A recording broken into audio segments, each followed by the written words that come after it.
Sir, I read your article today. It very well summarized what the operation is. Can you take our viewers through the complexity of all? Because when I read your article, it gave me a sense of hope. You said that let's not count time, let's not measure in time. That's how you concluded your article. But not as a journalist, but as also a citizen of this country, I also want to know how complex is this operation. And a line which you are aware of, sir, I will use it here. When are the men coming home? Thank you, Kartikeya. Thank you very much. This is a very important discussion that we are having here. And I may start by telling you that your observation of being surprised at seeing me here is absolutely genuine. But I relate my experience of counter-terrorist operations around the country and say that's almost exactly the same thing we have been doing there, which is happening here.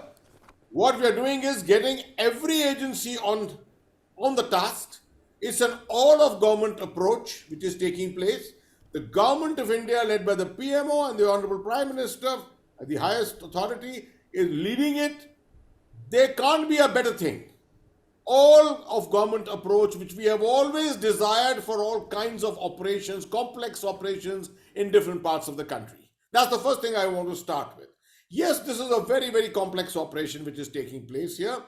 But mercifully, the manner in which it has happened, the first thing is there was a degree of survival of the infrastructure when the tunnel collapsed. There was a 4-inch compressor pipe which survived.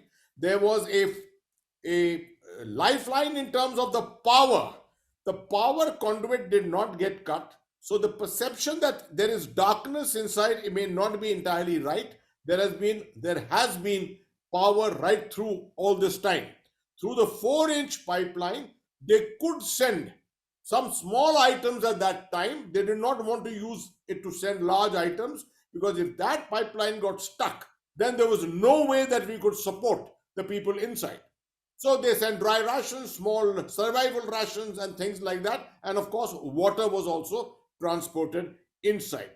So they have, of course, besides this boring which we have been just talking about, a 6-inch pipeline has also been laid inside. That's a very important aspect, because that has added value to the capability of survival of the 41 workers in case this operation has to extend to quite a degree. And I will explain that to you subsequently. So now we have a 6-inch pipeline, a 4-inch pipeline. Another pipeline is being attempted from the top of the tunnel.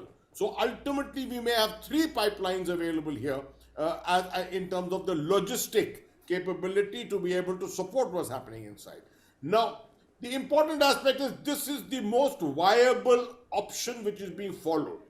But what we need to also understand, and I will not go into detail, there are 4 other options being examined, and there are varying degrees of time.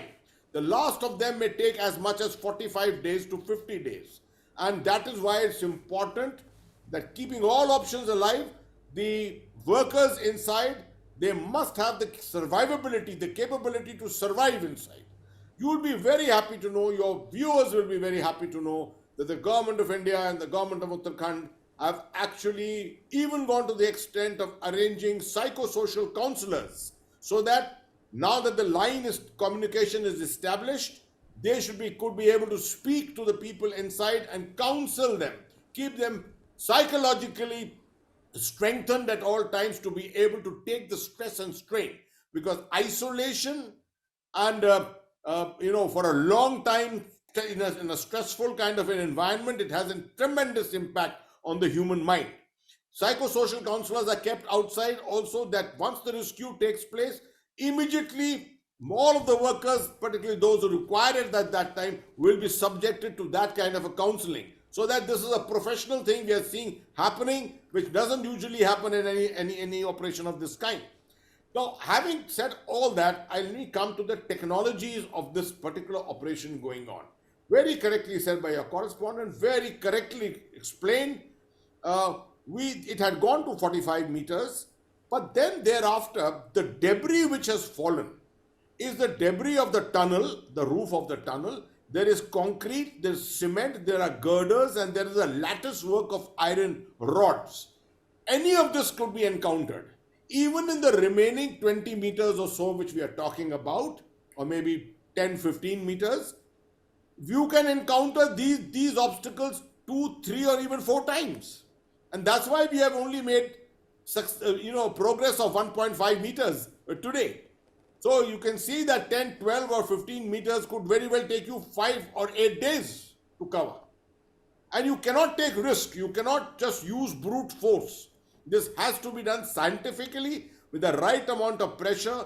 You can't have overheating of the machines inside. It will create more problem, and if the machines get stuck inside, that's going to be a major challenge. So keeping all this in mind, I think a very, very pragmatic, technical, human approach is being followed, and that is why it's very important not to lay down timelines.